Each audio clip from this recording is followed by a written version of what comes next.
Mirá la definición, ¿eh? El Ministerio de Salud sí ha dado para la República Argentina una nueva definición de lo que es un caso sospechoso de coronavirus.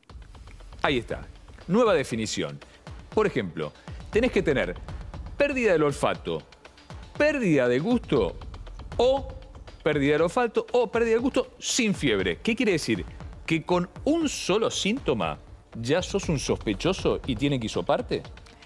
Y esto tiene que ver no solamente con la dinámica de la enfermedad, y se lo pregunto directo al doc, sino también, doc, con lograr de alguna manera detectar a los asintomáticos que tengan por lo menos uno de estos dos síntomas tan notorios de la enfermedad. Bueno, el tema es así, Cristina. El hecho del caso sospechoso es cada vez más fino. ¿Para qué? Claro. Para hacer detección temprana. Entonces no hace falta tener tantas cosas. Y respecto a lo que Rodi dijo recién, que es la pérdida de olfato y gusto, se sabe que es cada vez más frecuente, incluso aisladamente, sin fiebre. Si alguien pierde el olfato de un momento a otro y pierde el gusto de un momento a otro, eso es motivo de llamar al teléfono que corresponde. ¿Por qué? Porque tienen que consultar, aún sin fiebre y aún sin ningún otro síntoma. ¿Qué olores podemos consultar en la cocina para saber si tenemos buen olfato?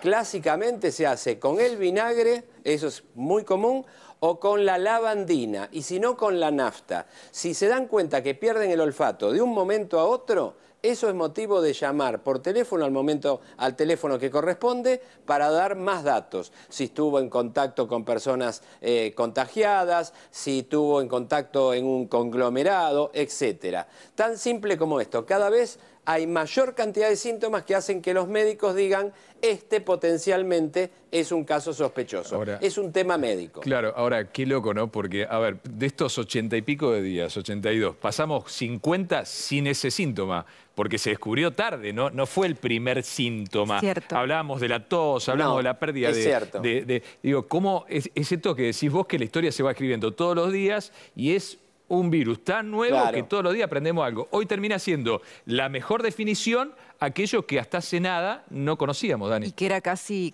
marginal. Te voy a hacer una pregunta, Dani. Estamos aprendiendo. ¿Puede ocurrir que sea solo pérdida de gusto, por ejemplo? Porque hablamos de la pérdida del olfato, es como más evidente, más detectable. Pero ¿puede ocurrir que sea solo pérdida de gusto? ¿Y hay una manera de detectar la gradualidad en el gusto? Puede ser. Lo más frecuente es que se pierda el olfato y después el gusto. ¿Por qué? Porque el 80% del gusto está dado por el olfato. Bien. Cualquiera que en casa ahora se pone un pedacito de azúcar en la lengua, le siente el gusto dulce. Pero si después se lava la boca y se tapa la nariz y se vuelve a poner azúcar, se va a dar cuenta que no le siente el gusto, porque no tiene olfato. Mirá. Tu pregunta es, ¿puede ser al revés? La respuesta es sí. El otro día estuve con una médica, con esto de COVID-19 desde adentro, que lo primero que tuvo es la pérdida del gusto y al día siguiente, Cristina, la pérdida del olfato. ¿Sabés cómo fue?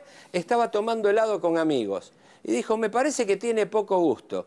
Cuando terminó de tomar el helado, dijo, no tiene nada de gusto. Médica te estoy hablando. Y mantuvo el olfato hasta el día siguiente. Al día siguiente perdió el olfato, después tuvo un pequeño resfrío, cuarto o quinto día ya había superado todo el cuadro. Los que no pierden el gusto son los miembros del equipo de Telefe Noticias que morfan todos los días como cocinan ahí en tu casa.